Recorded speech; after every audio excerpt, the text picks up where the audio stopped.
Austrian philosopher created a theory described human development based on 7 years cycle. The theory indicated humans basically evolve as a new self every 7 years. Based on that, we experience changes physically and mentally every 7 years. Some psychology find out this theory is consonant with the effect of 7 years each in marriage, and this effect drive one more likely to have an affair. Here's the question you may ask. Why 7 years? According to National Center for Health State, on average, the divorce rate in couples are usually around a year of 7. The 7 year each is the desire of betrayal or the desire of ending a marriage. The phrase has been used by psychology to refer to the declining in a monogamous relationship after 7 years of marriage. Hence, does the phenomenon of 7 year each really exist? And why does it happen? Bracken said, keep your eyes wide open before marriage, half shut afterwards. But in real life, does couple really do that? Before marriage, couples have the most positive regards to their partner. After marriage, they may see things differently. For example, the stinky socks around the floor. The morning face was adorable, natural appearance of your partners for you before marriage, but it become a lousy, unacceptable habit after marriage.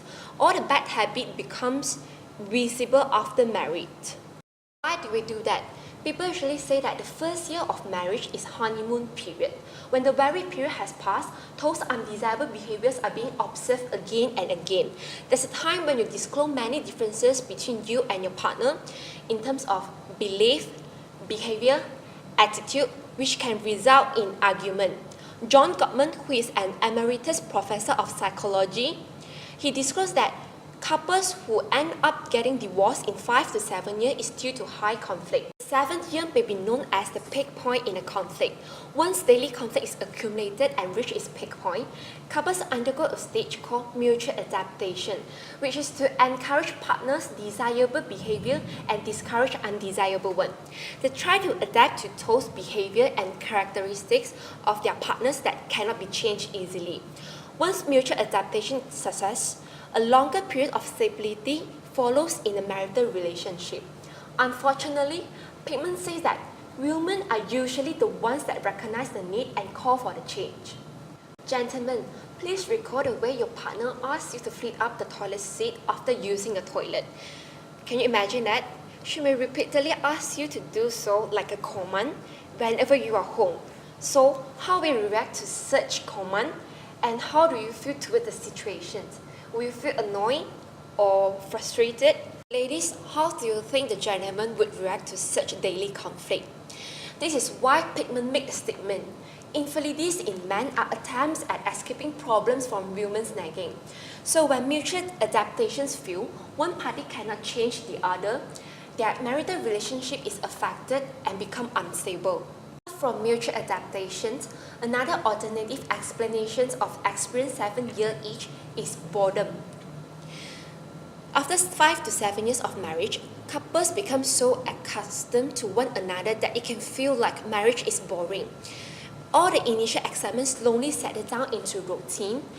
The boredom of marriage is often expressed through a lack of interest in sex, which plays an important role in lasting a marriage by producing bonding or attachment hormone that can make couples feel romantic. For example of oxytocin, it's also known as cuddle hormone. It's a powerful hormone released by men and women during orgasm. It probably deepens the feelings of attachment and makes couples feel much more closer after they have had sex. The more sex a couple has, the stronger the bond is. Vasopressin is another important hormone which contributes in long-term commitment and is released after sex. However, vasopressin is suppressed followed by when a couple stop having sex. Couples will gradually lose their devotions and subsequently result in deteriorations of the bond with their partner. In this case, once couples stop having sex with each other, the release of significant of love hormones is affected. It's a sense of no longer being in love with this person and in wanting to have an affair or divorce. Besides that, a number of studies argue that the birth of children is the most sufficient factor of 7th year each. Pickman said that in his 40 years of clinical experience, the birth of a baby often coincides with an affair. An enormous number of men have their infidelities around the birth of their first child because they have been replaced by their baby. The birth of the first child indicated the honeymoon period ends, as well as wife and husband are having new roles as a parents now. The more children a couple has, the more time and energy they must spend on their children. As a result, they have less time for themselves. This may weaken their marital quality and increase divorce rates. These crises often happen around the 7th year of marriage in most families. Of course, we know that all marriage go through ups and downs. The notion of 7 years each represents the idea of the conflict of marriage reaching its peak point at the 7th year. Is 7 years of each preventable? Does this crisis happen in every couple? We try to find out more studies to explain this phenomenon. However, there is no study affirm that every couple will go through 7 years each in their marriage. Here are the picture of two couples who were in their 7th year of marriage. Instead of that, from this picture, we could infer that the marital happiness between these two couples were contrasted. Perhaps one is experiencing 7 years of each and one is not. Hence, we try to discover the psychological differences between couples who report high marital happiness and couples who report low marital happiness. We expected that who elevate their expectation in marriage will feel more disappointed and dissatisfied about their marriage, especially when the reality does not meet their expectation. Out of expectations, a study conducted by Northwestern University showed that the most of the couples who reported high level of marital quality are those who have high expectations towards their marriage. High expectations but end up high marital quality. The differences is that even though this group of couples have high expectation in marriage, they also put extended effort in order to meet their expectation in marriage.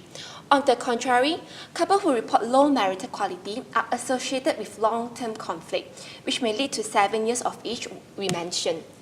They frequently adopted negative conflict resolution, such as contempt, stonewalling, or criticizing. To sum up the study we have mentioned just now, we concluded that self-reporting marital quality and long-term conflict are determined by effort and strategy used by a couple in order to solve the conflict. On the contrary, couples who report low marital quality are associated with long-term marital conflict, which may lead to 7 years of age. They frequently adopted negative conflict resolution styles such as contempt, stonewalling, and criticizing. To sum up the study we have mentioned just now, we concluded that self-reporting marital quality and long-term conflict are determined by the effort and strategy used by couple in order to solve the conflict. After reviewing some research done by marriage specialists, 3 important researches are found from what happy couples do to resolve long-term conflict as well as strengthen their marriage. In fact, all these practical suggestions are just the practice of simple daily habits. Those habits are a reunion ritual, undistracted communications, and an appreciation ritual. The first one is reunion ritual. The most important moment in your marriage is the moment of reunion. It's saying how you and your partner greet you. If a couple consistently greets each other well, they will look forward to seeing each other more frequently. The second ritual is 2 minutes undistracted communication. Even having breakfast together can be a distraction. 2 minutes of non-distracted communication serve to refresh your daily connection with your partner. It also helps to find out shared interests between you and your partner through authentic communication. Lastly, couples who reported high marital satisfaction do not take the good in each other for granted.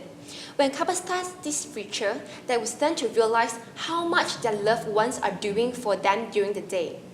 Daily rituals keep the sense of connection strong in marriage and assure that romance, affections, and appreciations are a part of your married life every day.